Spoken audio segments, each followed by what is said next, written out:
is Twende, which means let's go. Trumbo friends, my name is Ethan. I'm going to be your safari driver as we go through the safari of the Harambe Wildlife Reserve. Now, a few safety concerns before we begin.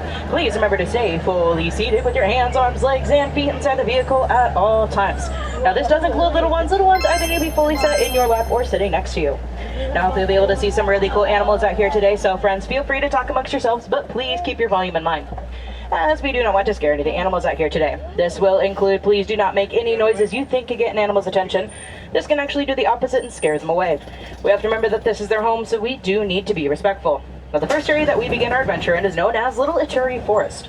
This is home to many animals who are pretty good at camouflage, as this is what they do rely on for safety. We'll keep our eyes out, see who we're able to spot first. And if you take a look over on the right, we're able to spot an okapi out here. Now, okapi have some really cool striped legs, but because of those stripes, they often get mistaken as being related to a zebra. We have actually found that okapi are one of the only living relatives to a giraffe. And we know this because okapi have a similar skull structure, but also a similar long, sticky tongue, also known as their prehensile tongues. Prehensile just means that it's a finger-like muscle.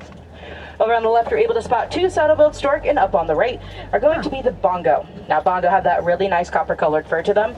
Males are going to be darker than females, and that's how we're able to tell them apart, as both male and female bongo have horns. Now, the saddle-billed stork over on the left get their name from that yellow saddle shape sitting on top of their bill.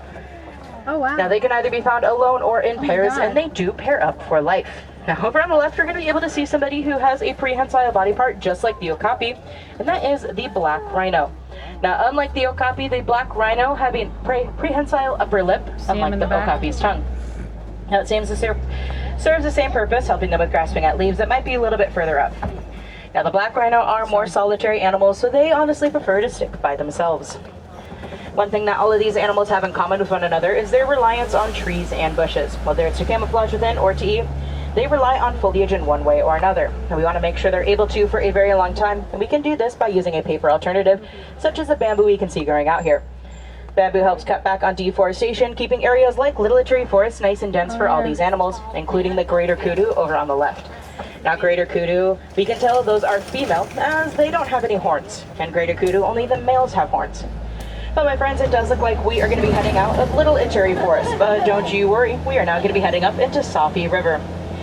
Now, Safi River is home to some semi-aquatic animals. Now, what this means is it means that they prefer to spend a good portion of their day hiding within the water.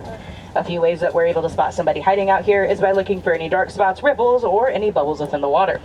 But not hiding from us right now, up on the right, we're going to be able to notice a Nile hippopotamus. Oh, wow. Now, Nile hippos can get up to an impressive 5,000 pounds. They do not swim. They're going to sink and walk along the bottom of the river. Now, I don't know about you, my friends, but I definitely relate to that.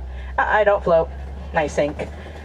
Now, alongside them are the pink-backed pelicans. Pink-backed pelicans get their names from their light pink backs that become more vibrant during mating season. Pink-backed pelicans are what we call colonial nesters, which means that they prefer to nest together in larger groups. Now, speaking of larger groups, we're going to turn our attention to the left, as a group of the Nile hippopotamus have been known to frequent this area, and it looks like we're at least able to see two of them right now. Now, Nile hippos do heavily rely on water for safety, whether it's when they're sleeping or traveling like it looks like these two are doing. They need this water to be safe. Now, we can help keep it safe even from the comforts of our own home, and we can do this by using an environmentally friendly cleaner. Now, this helps keep any harmful chemicals out of these waterways, not only keeping the Nile hippopotamus nice and safe, but keeping anybody else who might rely on this water safe. Looks like there are a few more out here. Pretty good group of them, I do say so myself. Now, a group of Nile hippopotamus is also referred to as a bloat of hippos. Or like I like to say, we saw a bloat load of hippos. Now, there is another animal who will typically use Safi River from time to time. Now, it looks like they're pretty well hidden today, but that animal is known as the Nile crocodile. Yeah, Nile crocodile are known to have a very toothy grin, as when they close their mouth, their teeth still show. Now, despite having such a beautiful smile, I would not want to swim with a Nile crocodile. They could be as long as a giraffe can be tall. That, friends, is about 16 feet long for the Nile crocodile. Now, they do have a reputation of being aggressive animals, but they've actually been known to be pretty gentle parents, known to roll their eggs in their mouth and gently gnaw on them in order to aid with hatching. Now, it does look like coming up on the right, we're going to be passing by a baobab tree, or also referred to as an upside-down tree, as they do kind of appear to grow upside down. Part of the reason the baobab tree gets its appearance is the fact that it can go up to about 9 months leafless. Baobab trees are also able to hold on to thousands of gallons of water, as they have a very spongy interior, which is incredibly important to the baobab tree survival, as it does tend to grow out in the savanna, which is where we're heading into next. As you do head out into the savanna, you might notice that there are not a lot of trees or bushes that grow out here. Well, because of this, friends, the animals who live out in the savanna, they're really not going to be built for camouflage. Instead, they're going to be more so built for their speed and their agility, as this is what they do rely on to escape from any predators or to hunt down their next meal. Now, they also do tend to stick together in groups, as they do find safety within numbers. Go ahead and keep our eyes out, see if we're able to spot any groups out here today. As we are heading into the savanna, you might notice that there are a lot of these trees are missing a lot of their leaves at the bottom of their branches. Now, I believe somebody pretty tall and somebody pretty hungry was here recently, but I can only think of one animal that matches that description, and it's going to be the Maasai giraffe. Maasai giraffe are incredibly tall, getting up to about 16 to 20 feet, helping them reach leaves that other animals would not be able to reach. But it does look like coming up on the left, we're going to be passing by a den. We'll go ahead and keep our eyes out, see if anybody is currently home.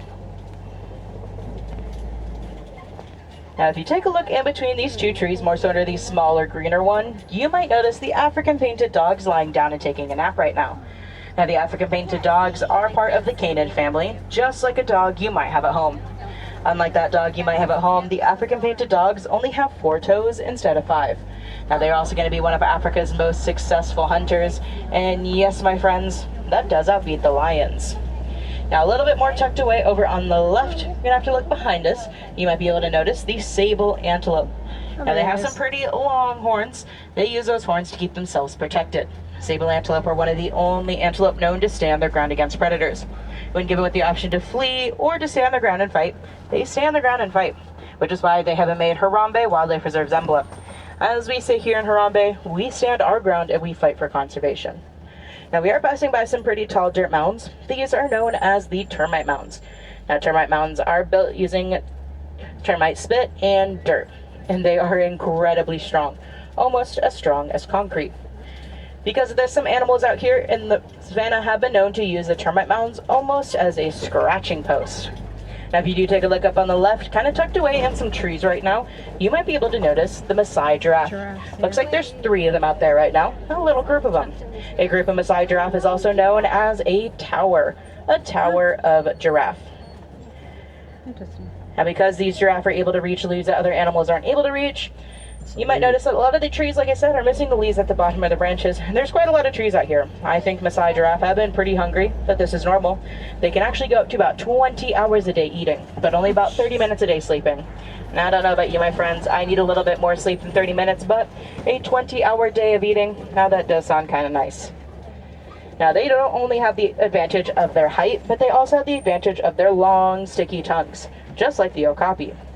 Now, giraffe's prehensile tongue can actually reach up to about 18 inches long, not only helping them with grasping at leaves, but also with grooming themselves, as a giraffe's tongue can reach the inside of their ears, their eyeballs, and the inside of their noses. So I don't know if I'd be wanting to get a kiss from one of these giraffe if they're using those tongues to pick their noses.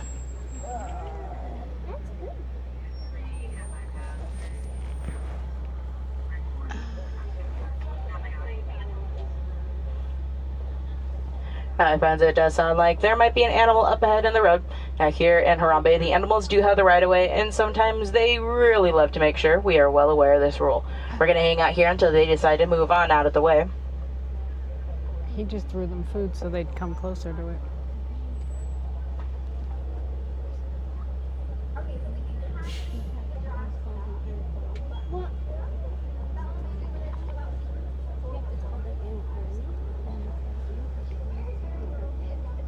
Now, the giraffe in front of us have some pretty long necks. Now, surprisingly, though, those necks have the same amount of vertebrae in their necks that we have in our necks. Their vertebrae are just a lot larger than ours. Now, they also have 2 little bumps on tops of their heads. Those are known as their ossicones. Now, a giraffe's ossicone, or another way that we were able to tell that they were related to the okapi. Both of these animals have ossicones. The only difference between the two is the fact that both male and female giraffe have ossicones, whereas in the okapi, only the males are going to have them. That sounds like these animals are really enjoying the road, being a little bit stubborn, so we're going to keep on hanging out here until they decide to move on out of the way.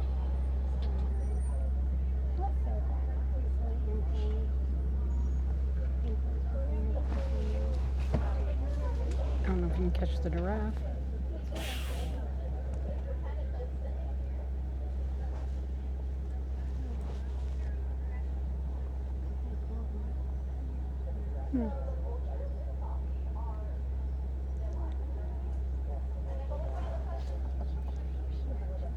He's gonna eat all that lettuce.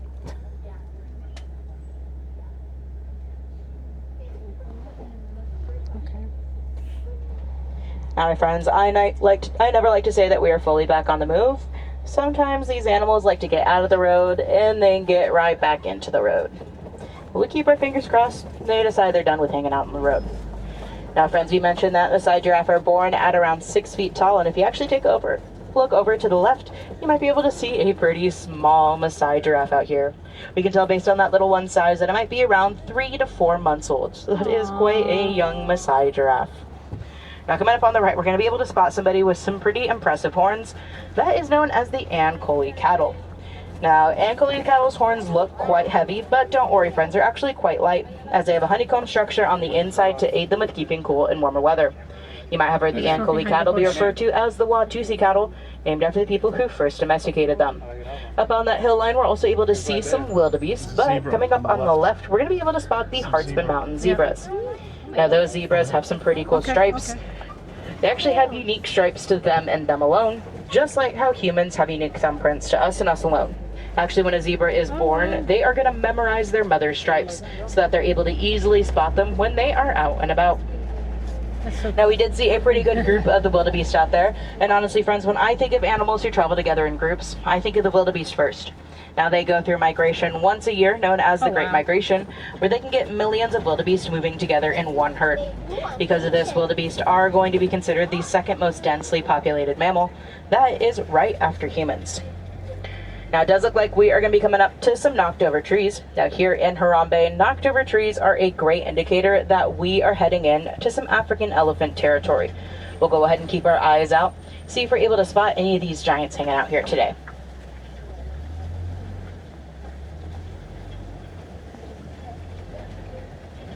I really hope we get to see the lions.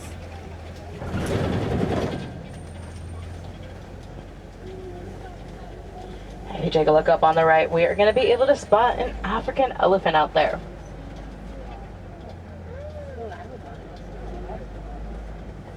Now, we are going to take a guess that that might be a male African elephant. Now, we're going to take a guess at this for two different reasons. Now, one reason is being its size. That looked like a pretty large African elephant. Now, they are all quite large. Female African elephants can get up to about 8,000 to 9,000 pounds. But this is compared to male African elephants who can get up to about 13,000 pounds.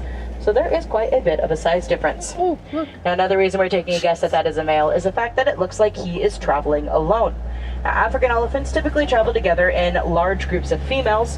When a male is born, he will stick with his mother until he is old enough.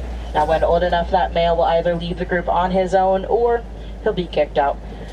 Males then travel alone or in other small groups of other males, also referred to as a bachelor group. Huh. And we were able to see that elephant looked like he had a pretty big branch in his mouth.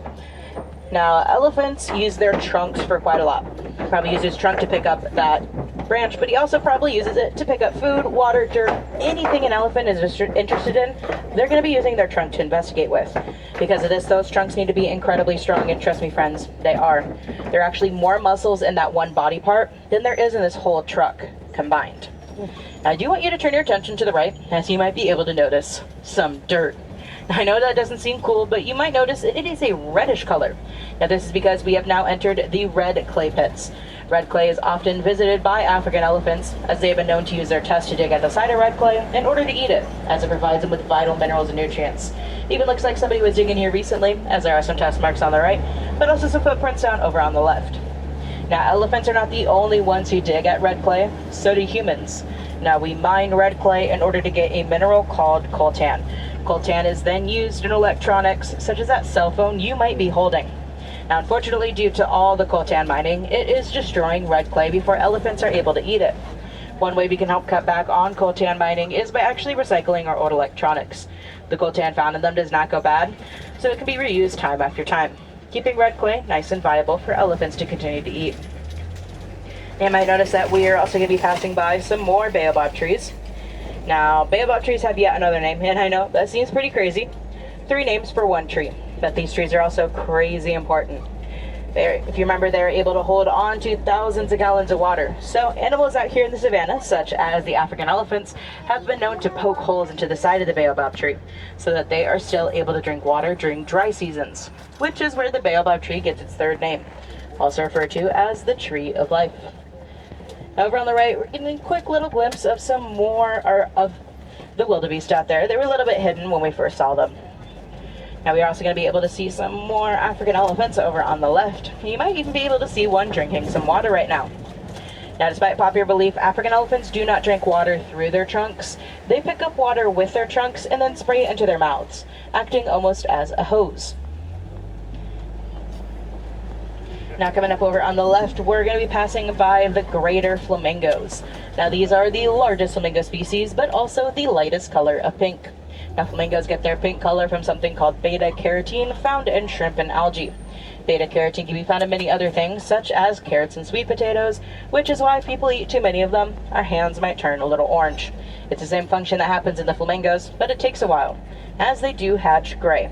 The greater flamingos can actually take up to 2 years before they're able to get their final pink coloring. Now it is quite warm and quite sunny out today. When it is like this, animals such as the African elephants, but also animals such as the rhino, need to find a way to protect their skin.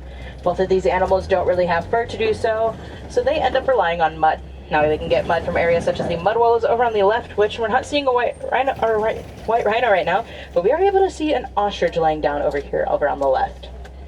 And we can tell that that ostrich is female, as she has gray feathers, whereas the males have black feathers. Ostrich are indeed the largest bird. Now, despite their size, though, they can get up to about 40 miles per hour. Now, I'm not seeing anybody who would need to use the mud wallows. Now, mud for those animals act as a natural sunscreen, bug repellent, but also a natural moisturizer. Now, one of those animals, like I said, are going to be the white rhino. Warden has told me to keep your eyes out, as there has been a group of the white rhino known to frequent this area. Now, unlike the black rhino, white rhino are social animals. They prefer to hang out together in larger groups, and a group of rhino is referred to as a crash. So keep your eyes out, see if you're able to spot a crash of white rhino. Now, another animal we're also going to be keeping our eyes out like to hang out over on the left. Now, these animals can be pretty tricky to spot, as they are amazing at camouflage, and they're going to be known as the cheetahs. Now, cheetahs are not only amazing at camouflage, but they are also amazing at running, getting up to about 60 miles per hour. But they can actually go from 0 to 60 within 3 seconds. Now, cheetahs have some really cool black stripes that come down from the corners of their eyes. This is not decorative, friends. It does have a very important purpose. It's going to help reflect sunlight away from the cheetah's eyes, making them great daytime predators. Now, one of my favorite facts about the cheetahs, though, is the fact that they don't roar. They meow, chirp, and purr, much like a household cat. Now, up on the left, we are passing by Kopi Rock. Now, Kopi Rock is home to many predators, as they do use it to get a vantage point of the savannah, whether this means looking out for any prey that might be nearby or any other predators threatening their territory. Now, we'll keep our eyes out over to the left, but I will warn you that sometimes these animals can be pretty sleepy throughout the daytime, so they can be a little bit harder to spot. But not harder for us to spot right now. Over on the right is going to be that crash of white rhino. Yep. Now, white rhino do not get their names from their skin color. They get their names from those wide mouths. There was a mistranslation of wide, which was vit, that got turned to white. Now, white rhino do not have the best eyesight. Instead, they do rely on their hearing. They're able to move their ears all around their head, getting a great understanding of what might be nearby them. Now, so if I'm not seeing anybody hanging out on the left, like I said, they might be out getting their beauty rest right now. So we're going to go ahead and let them be and get their sleep and keep on moving. Bummer.